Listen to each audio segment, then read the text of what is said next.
Welcome to PopTake, your hot takes on music, pop culture, and life. I'm Hugo Philippe, And I'm Michael Mello. and we are back after I decided to take a little 3-week vacation. I missed a lot of things. Harry Styles' album dropped. So good. We're going to get into Yeah, it. there's the Pussycat Dolls. Club song. There's the Spider-Man trailer, which I know you are very excited for. I'm like freeze framing every scene to dissect it, but so much to get into. We'll get into all of it. First, I want what have I missed? Fill me in, because I was trying to be off the grid. Okay, so something I actually really want to talk about is this new Sam Fender with Olivia Dean song. So I don't know Sam Fender, but I know this song existed prior, and then she jumped on like a remix of it. It's called Rein Me In.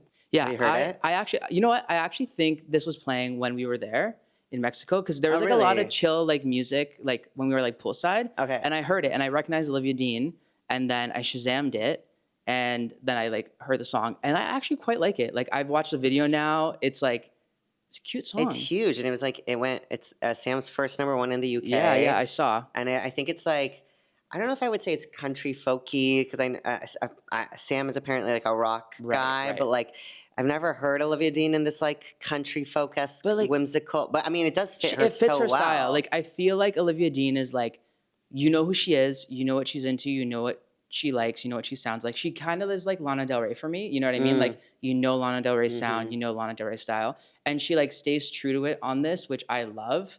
And it just kind of it's just a chill summer song. You just want to blast in the car or yeah, poolside. I was just thinking about how excited I am to listen to this on a summer drive, windows down, because it has a calming effect. I also think the interesting thing is so obviously this went #1 in the UK, and it's now in the Spotify Global 200s, but it's crazy how a song could be so big in another part of the world, and it takes a while for it to come here. But yeah, this is honestly I've added it to my collection, and I like my playlist, and I just think it's a nice feel good.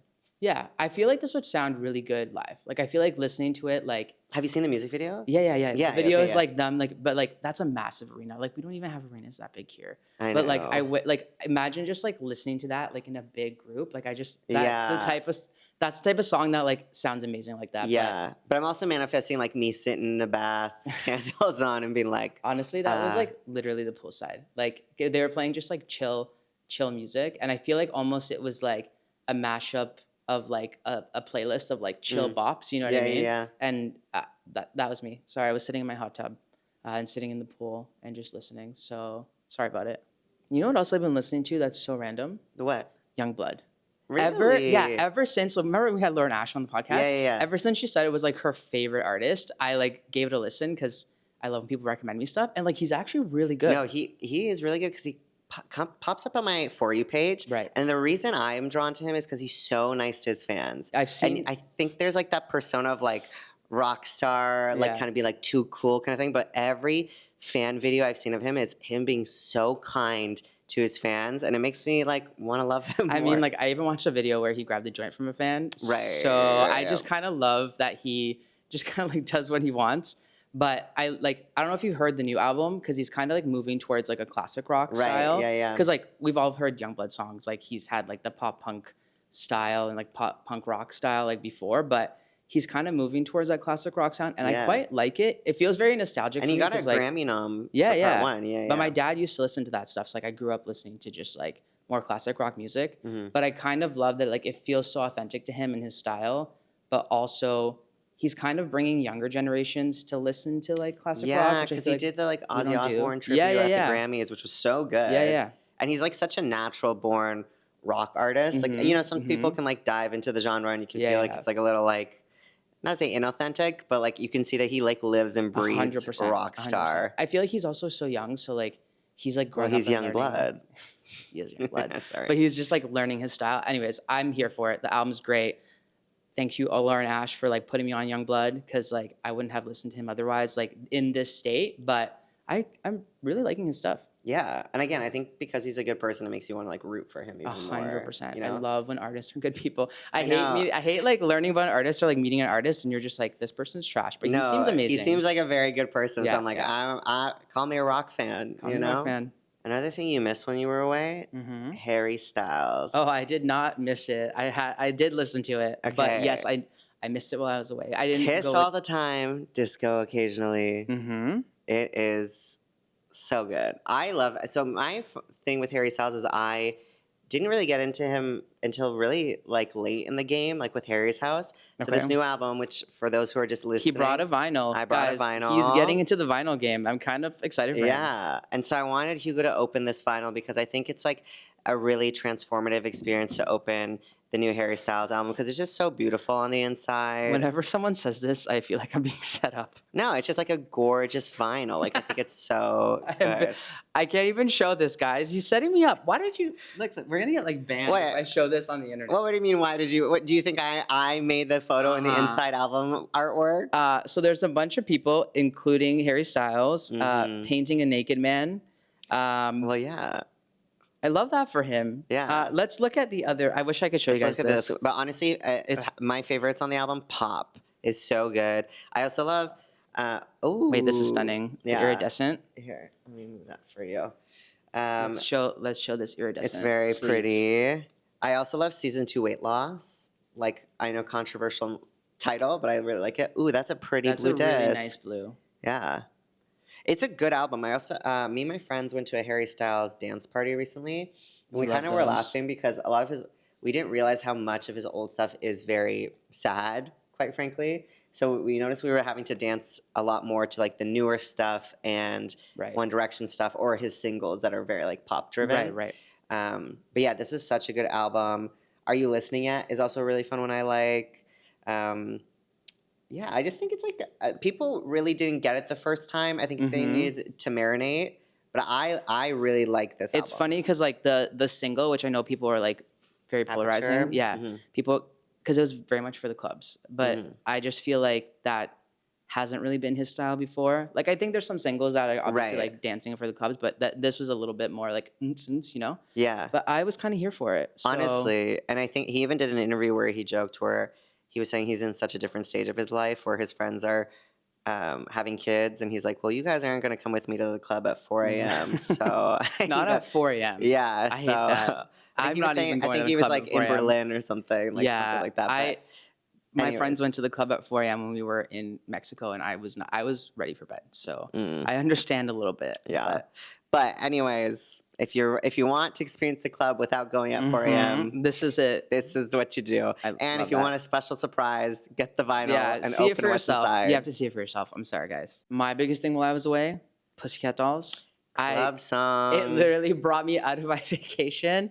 I was almost all my posts were literally Pussycat Dolls vacation, Pussycat Dolls vacation. Anyways, club song tour. They are back as a three-piece. How do you feel about that? I mean, the other girls didn't really sing, so like it's not. Okay. I think I'd feel different if it was like a band where they were all like forefront. Yeah, like like if Fifth Harmony came back. And Little it was Mix. just like 3 of them. Yeah. And if Little Mix came back and it was just 2 of them, it's like it's not really the same. Yeah, I'm like torn because I grew up. They were one of my favorite bands growing up. I can name all the girls. I'm like sad on one side. I'm sad that they're like not coming back as like the full 5-piece. On the other side, I'm like at least they're back.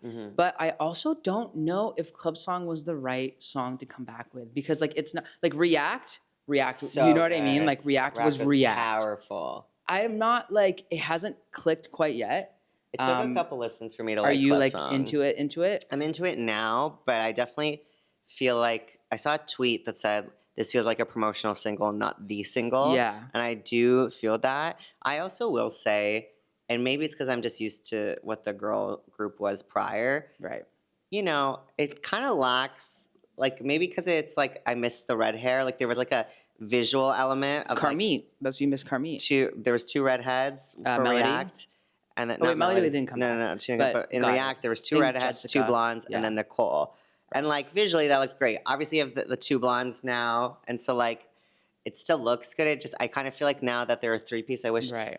the three of them looked uniquely different. I will say, like, they're doing a lot of interviews. I'm sure you've Yeah. seen stuff, and like they are all getting their moment Yeah. to speak. And You they know all what I mean? seem like they're actually friends. Yes, yes. I mean, like I've seen the other girls post that they like weren't contacted about it, which is like a very, very much drama. I've also seen people post that like those other girls were calling out Nicole during certain things like since React. Right. So it's like tough to know like what actually happened. Yeah. I've also seen like people post that like Nicole is like running the tour. Like apparently this is like Right. her idea. Yeah. So like if I was running my own tour, I would decide who I would want to be there. You know what I mean? Yeah. But I mean, like the Pussycat Dolls has never been like a specific set of girls, anyways. Because I've obviously started with like Robin Anton and like the burlesque show, and there have been like other girls that have been in before they like even popped off. Yeah. Like I think originally there was like 7 or 8 that like were in like the band. Oh yeah. Yeah. So I don't know. I'm just happy that they're back. I think girl groups in general are making a resurgence, which I'm quite here for. Girl groups are so back, and specifically FLO. FLO's new song "Leak It" is already my song of the summer. 100% song of the year. Song of the year. It's like so good. This is what Pussycat Dolls needed to give me. I'm sorry. Leak It is setting the tone for all. Also, you know what? I'm looking at you, Cat's Eye. Get better writers, because Leak It is what we want from girl The groups. girls wrote it. The girls wrote it. it? Yeah, it's them and then like two something Grant and someone else. There's like 5, and they also produced it. And they've done Tate McRae stuff, which like checks out because like this is giving that nostalgic like sports car, Nelly Furtado Promiscuous, PCD Buttons, like I'm here for it. Like we got the Destiny's Child vocals. Like this FLO is like FLO is so good. I also just love the lyric like I'm just gonna teach my ex a lesson. Yeah, Like, I think the whole song written so well. All the girls have a verse. Yeah. Like and they have a moment, and like I think I've always loved FLO. Well, we got to see them last year. We got to see them. They were so good. Cardboard Box, Fly Girl, but this is probably one of their best singles to date. I 100% agree. It is just so strong. I feel like the labels are like, girl groups are back, and we are going to like invest. We're gonna make sure. And they look so good. The video, not them like breaking out of the key asylum in this video. I've actually like, if you don't listen to FLO after we're done this, if you don't go check out Leak It, like we're done. I'm genuinely saying it will be in my top 5 songs. 100%. I already did my service by probably streaming it like 80 times this morning to make sure that's in my Spotify This is the Wrapped. first thing I listened to when I woke up, and this was the last thing I listened to before we started recording. Yeah, so it is so good. It is pop perfection. Wow, we're actually agreeing on something like fully, wholeheartedly for once. Leak It is 10 out of 10. Leak It, bringing the gays together.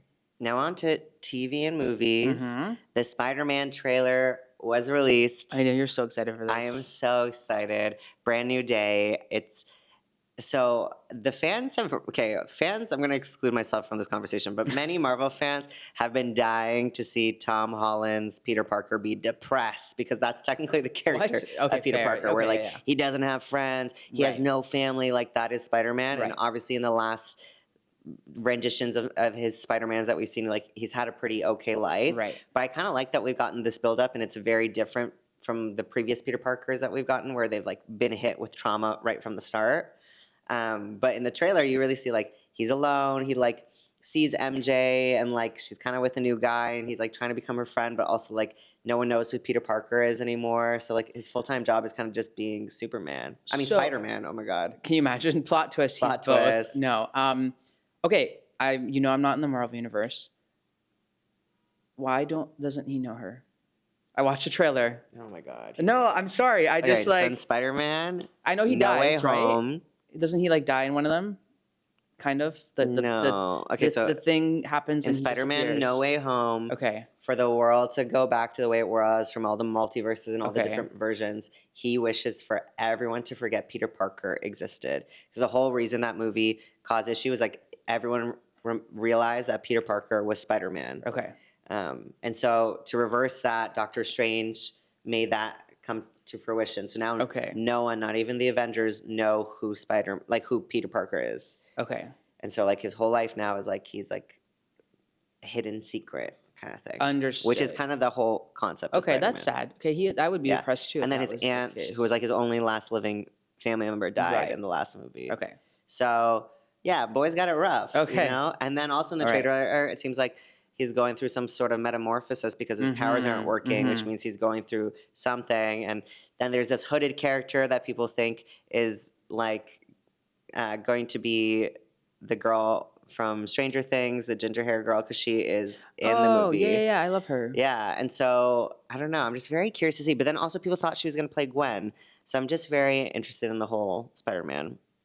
Yeah. And also, sorry, one thing I love about Marvel trailers is they will specifically film stuff just for the trailer. That's like not in the movie. Not in the movie to throw fans off. Love that. So that it's actually a surprise. I actually hate that so much. I hate remember it watching too, but I love it. There was a movie. Oh my god, I can't remember what it was. But there was some movie that had like this really big scene in the trailer, and it was not in the film at all. And I remember people were like, "Where the fuck was this scene?" And it was not a Marvel movie, but it was something I went to see, and I was like, "Wait, this didn't happen." And I don't know if it was like a cut scene or a deleted scene or something, or if they just filmed that. Interesting. To just like throw people off. But I think it was like some murder mystery thriller thing where it was like done almost on purpose. looked yeah. But because I know sometimes comedy movies will like use one joke in the trailer and then use a different take or whatever. Right. But I always do find that weird because even when Wicked, when Ariana's like, "You're green" in the trailer, it's a different one than in the movie. Interesting. Because I learned because I heard that "you're green" so many times, and then you hear it in the movie, you're like, "Oh, they chose that's a not different what she take." said. Yeah. Okay. Yeah. I mean, I get it. The trailer's cut so much earlier, but yeah, I actually watched the trailer. You should be proud of me, and I was actually excited, not knowing anything that's going on and being like, "What is this about?" Well, it I'm comes so out confused. soon. But it's been a really good time for movies. The Oscars happened this past weekend. They did. Sinners, Michael B. Jordan won for Best Actor, beat out Timothy Chalamet, which was expected. I mean, I think someone's PR team was working overtime because they saved that clip of Timothy Chalamet making fun of ballet, and we're like, we're gonna hold on to this for the right moment. So here's the thing I'm gonna say, because I also. But Michael B. Jordan, did deserve it. I just want to clarify. Yeah. Yeah, no, 100%. But I did read, which actually I think is a bit better, but I read that they already had the votes turned in by the time that clip came out, like for the Oscars. So the clip actually had no like say in him winning, which I think is better because I think that proves that people voted for Michael B. Jordan based on his merit and like his work. Well, also he played two characters. He played two completely different characters. I was like, I literally said this. I was like, giving Lindsay Lohan a run for her money. But like honestly, because I was the funny thing was I with you when we watched Sinners, or was I with someone else? You weren't. Okay, so I went to a screening of Sinners, and of course I have a horrible bladder. So right before the movie started, I was like, oh, I just gotta go pee real quick. Okay. So I missed like the first 2 minutes of the movie. Come into the thing, the movie started, and I'm looking, and I'm like, wait. They both look like Michael B. Jordan. And then I was like a little confused, and I was like, well, because they had already, like, things were happening. They were driving already, and I was like, and I had to turn to my friend, I'm like, are they both Michael B. Jordan? And she's like, yeah, they're brothers. And I was like, thank you so much. I definitely missed that from the beginning. So don't miss the first 3 minutes of a movie to go pee. I also read somewhere that, like, one of the characters, I don't remember the name, but, like, he doesn't ever show a frown. Like, he has, like the way that he holds his face for the characters is completely different. Right. And like that's insane. Like that's why they like look the same, but they're like you're like questioning if that's him twice. Yeah. Because he like holds his face differently throughout the whole entire movie, which is like absolutely insane. Mm-hmm. So he deserved everything. Is there any other Oscar highlights or moments that you're into? I didn't watch it because I was poolside, and I'm sorry, not even the Oscars are going to take me from my break, would say the only thing I was like upset about the Oscars was Golden won for Best Original Song, which it deserved. Yes. But then they cut off the speech. Yes. And she didn't even speak. I think she probably spoke like 30, 40 seconds. And then the other guy was going to speak, and they didn't let us speak. And I think it's just such a disrespect because Adrian Brody last year got 5 minutes. And then literally after that, he comes on stage to make a joke about the fact that he made a 5-minute speech. And I'm like, I didn't see that, but not to say that the people who wrote Golden are not celebrities, but like these regular people are probably never going to get a moment like that again. Let them each speak 100%. And I just think it's so rude. Also, that song broke so many records. Yeah. So like for that case, I also Golden deserved it 100%.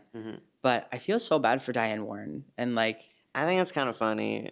But I also like every time she's the winner of the most losses. She posted about it. Yeah, so. But I'm also like respectfully, every time she's nominated, I've not heard of the song. I mean, to be fair, it's all like musical, like music for film, right? And like if you don't watch that film, That's true, yeah. but I mean there are some that you definitely have heard, but like this year it was for, I mean this year to be fair, it was for her own documentary and Kesha sang it. So I feel like obviously it does deserve to be up there. But I don't necessarily know if it was like a Grammy or not Grammy, Oscar winning song. Right. But I just do feel like her moment has to come because she's already received like an honorary award for like her contributions. Yeah. So it's like, I'm pretty sure she has an honorary award, but not an actual. I feel like she's going to be like a Leo situation where eventually she's going to win an award. And not to disrespect Leo's Oscar win, but sometimes I felt like they finally just gave it to him, even though it's not even his best performance, in my opinion. Right. Yeah, I mean, I feel like she's written some hits that like have not won. So I feel like she will never be able to beat her biggest songs. But who knows? The world is young. Outside of pop culture, though, how was your vacation? My vacation was splendid. I was gone for like almost 3 weeks, and I did not want to come back because the weather here is absolute garbage. Mexico weather was amazing. The only thing I will say is like I went with a group of friends and like they wanted to go out a lot, which is obviously fine, but like I came back still exhausted and I kind of wanted to have like a vacation, like a chill. Like I wanted to come back like refreshed. You went to PV with a group of gays. I know. Thinking you were gonna relax. Problem number one. Yeah, I couldn't handle. There was like I actually had to crash out like one of the days because we had been drinking all day, and then they wanted to go out, and I was like, I can't do this, and I like literally had I had a full crash out, and I stayed home that night, and I literally was like in bed, like my face was red. I was like, I can't do this. I should go home. I can't drink all day and then go out and drink all night. Like I'm just not built for this. So Proud of you. Yeah, and then people were like, just pace yourself. Have a little bit during the day and then stop and then have a little bit at night. So I did have to start pacing myself towards the second half of the trip. But I think that was actually my first crash out in a long time. So I'm proud of myself for not having many. Well, know your limits, play with them. Yeah. On that note, thank you for listening to today's episode. As always, you can check out our podcast wherever you listen to your podcast, whether that's on Apple Podcasts, Spotify, YouTube, and so much more. My name is Michael Mello. I'm Hugo Philippe. We'll see you next time. Bye.